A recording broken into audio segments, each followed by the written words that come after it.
Oi, meus amigos. Estamos aqui para tratar muito rapidinho do tema respostas do réu. O procedimento agora ele é único, não se divide mais em procedimento comum, é único, não se divide em ordinário e sumário. E o primeiro ato do procedimento após o protocolo da petição inicial e o juízo preliminar de admissibilidade é a designação de uma audiência que o CPC de 2015 chama de conciliação ou mediação. Então, o réu é citado para comparecer à audiência de conciliação e mediação. Esse é o primeiro ato. Havendo audiência de conciliação ou mediação e não sendo obtida a autocomposição, ou seja, frustrado, entre aspas, o acordo, começa a correr o prazo de 15 dias para o réu apresentar contestação. Tá? Esse é o procedimento normal. O direito admitindo a autocomposição, marca-se a audiência, havendo audiência e não havendo acordo, 15 dias para o réu protocolar a sua contestação e demais respostas, e sobre respostas já trago algumas observações aqui. Antes disso, poxa, professor, será que é obrigatória mesmo a audiência? Alguns falam que isso vai atrasar o processo. Vejam só, se o direito não admitir autocomposição, se ele não puder ser objeto de transação, já não cabe designação da audiência. O réu já é citado direto para apresentar a resposta. Segundo ponto, o autor pode, na petição inicial, manifestar o seu desinteresse na audiência.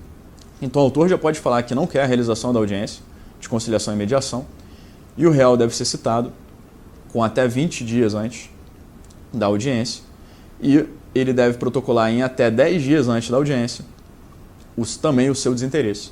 Então, o autor pode renunciar à audiência ou desistir da audiência na petição inicial, e o réu, em até 10 dias antes da audiência, ele pode protocolar uma petição também falando que não tem interesse na realização da audiência.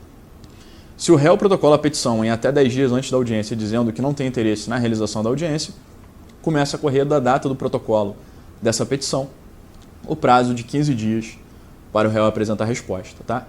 Então, a resposta não vem em audiência, ela vem 15 dias depois da audiência, ou se o autor desistir na petição inicial e réu protocolar a petição em até 10 dias antes, dizendo que não tem interesse, começa da data do protocolo dessa petição a correr o prazo de 15 dias para a resposta do réu. Vamos lá, respostas do réu. A resposta mais tradicional de todos, a peça de bloqueio, peça de resistência, contestação. A gente tinha pelo sistema do CPC de 73 as seguintes espécies, olha só, impugnação ao valor da causa, exceções de impedimento, suspeição do juiz e incompetência relativa do juízo, reconvenção, a escalação do réu contra o autor e contestação. Tá? Pelo CPC de 2015, nós só temos basicamente contestação. Vejam só, a exceção de impedimento e suspeição do juiz contra a pessoa do magistrado não são mais alegados numa peça denominada exceção. São alegados, pelo diz o CPC, em simples petição em 15 dias. Tá? Na prática, quase atua como se fosse uma exceção, que é uma petição autônoma em 15 dias, enfim. Em 15 dias, alega-se impedimento e suspeição do juiz. A última hipótese que sobrava para a exceção era a incompetência relativa do juízo, e ela também acaba. Incompetência relativa do juízo vem agora como preliminar de contestação, assim como a incompetência absoluta. Então vira matéria de preliminar de contestação. A incompetência, seja absoluta, ou seja, a relativa do juízo. Impugnação ao valor da causa vem como preliminar de contestação. Convenção de arbitragem vem como preliminar de contestação. Nos projetos, ao longo da tramitação do projeto de novo CPC, houve algumas versões que pleiteavam o cabimento de uma exceção de convenção de arbitragem. A parte poder alegar arbitragem antes, logo no início do processo, sem ter que antecipar a sua defesa, sem ter que apresentar a contestação, e o juiz, vendo que é caso de arbitragem, ele extinguiria o processo logo antes do réu ter que apresentar a defesa. Essa versão não passou. A versão aprovada em 2015 não há mais a exceção à parte de convenção de arbitragem, e convenção de arbitragem vem alegada como preliminar de contestação.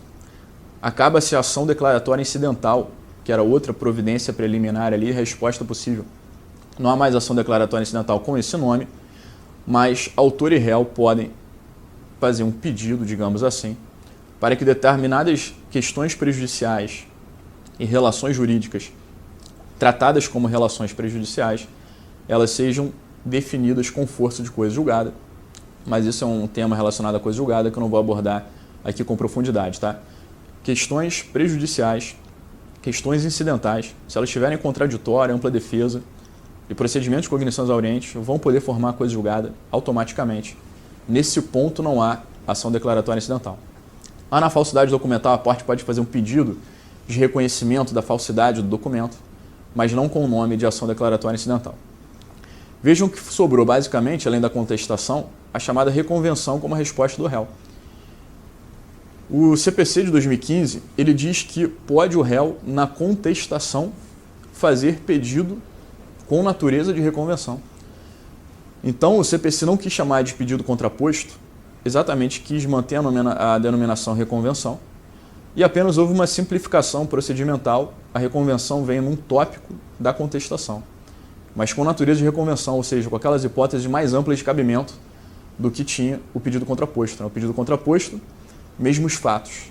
Reconvenção cabe com base na mesma causa de pedir ou conexão com os fundamentos de defesa. Era o 315 do CPC de 73. Então, com essa hipótese de cabimento mais ampla, ainda cabe reconvenção agora dentro da contestação. Tá? Formulado o pedido de reconvenção, o autor tem que ser intimado para se manifestar sobre ele também em 15 dias. O CPC deixa expresso que cabe ampliação subjetiva na reconvenção. Outras partes podem participar da reconvenção que não as partes originárias. E, finalmente, apresentadas as respostas do réu, a gente tem lá a possibilidade de réplica pelo autor. A réplica pelo CPC de 73 vinha no prazo de 10 dias e a réplica agora no Código 2015, pelo autor, ela vem no prazo de 15 dias. Tá? Então, basicamente, são essas grandes mudanças nas respostas do réu. E recebam todos o meu abraço e muito obrigado pela audiência.